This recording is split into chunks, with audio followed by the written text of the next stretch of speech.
Hi, it's Rory from Own Money, and thank you so much for once again having a look at our little industry publication called Industry's Own, where we want to update you on what's going on inside Own, but also more broadly what's going on in the industry around us. So from Own's perspective, we're kind of right in the thick of a rebrand to Own Money.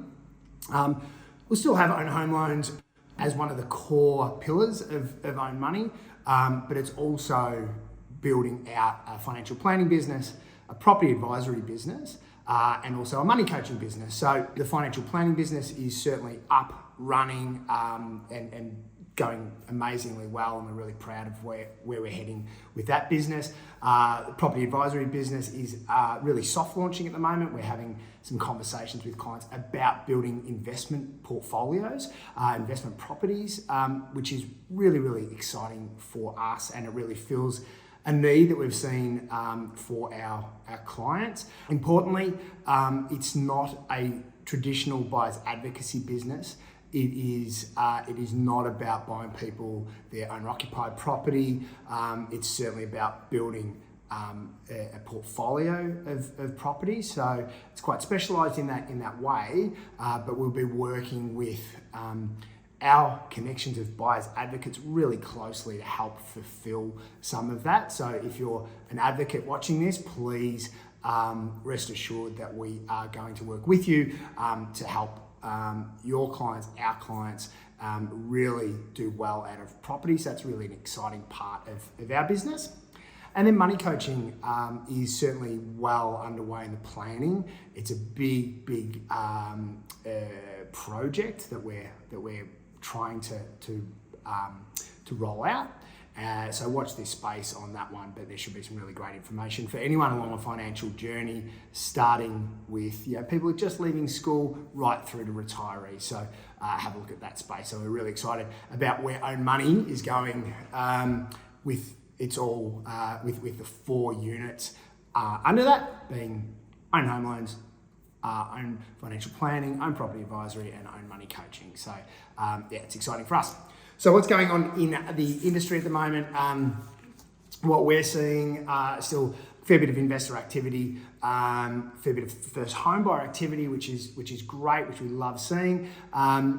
Refinances certainly are still there.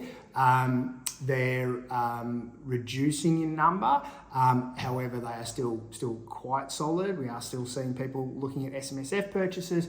So really it's business as usual for us. We haven't seen that consumer credit stress quite peak yet. There are still some people rolling off these fixed rates.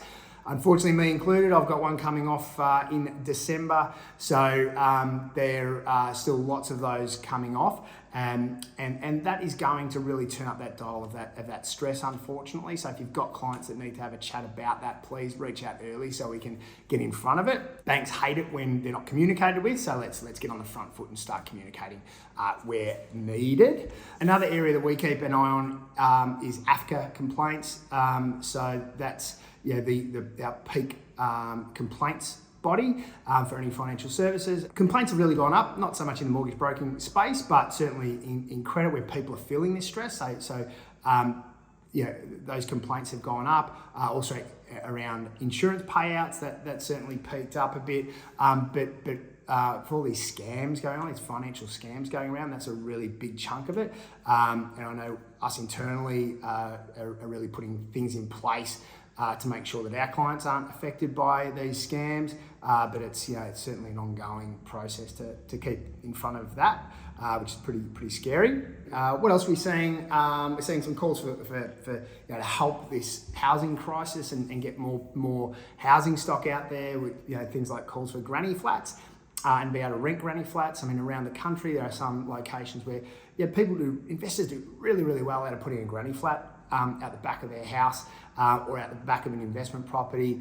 It really can ratchet up those rental returns. So we're big supporters of it. I think it's a great thing to do. It's certainly not a quick fix. But if you've got a house, say, where we are in Melbourne, where currently you can put a granny flat out the back of a property, however, you can't rent it on the open market.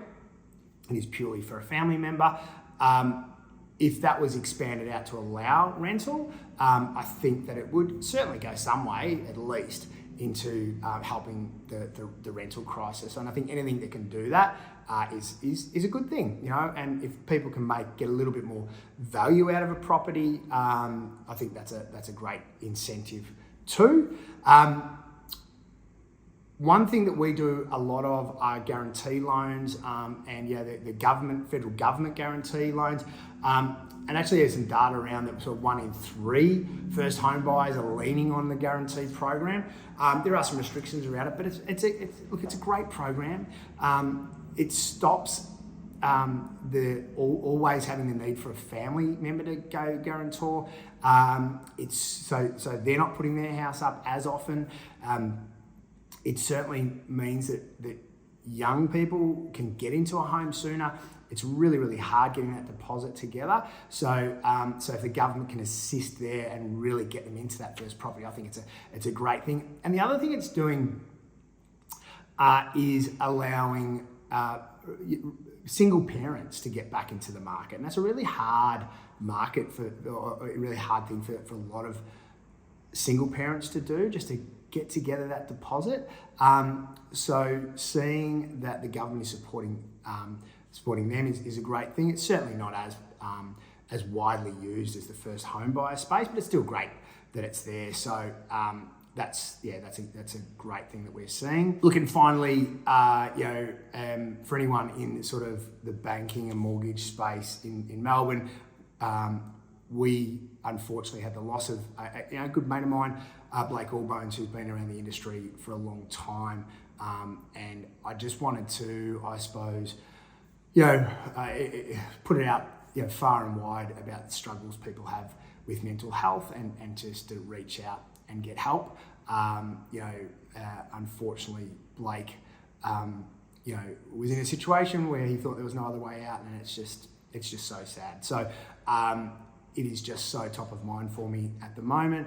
I just thought I'd mention it, a little tribute to Blake, and for anyone who is struggling, just reach out.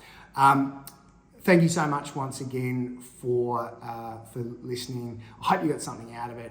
As always, if you want some information on a certain topic, let me know. If you want us to have a chat with your clients about any of it, again, love to do that as well. But thank you so much, Rory from Own Money.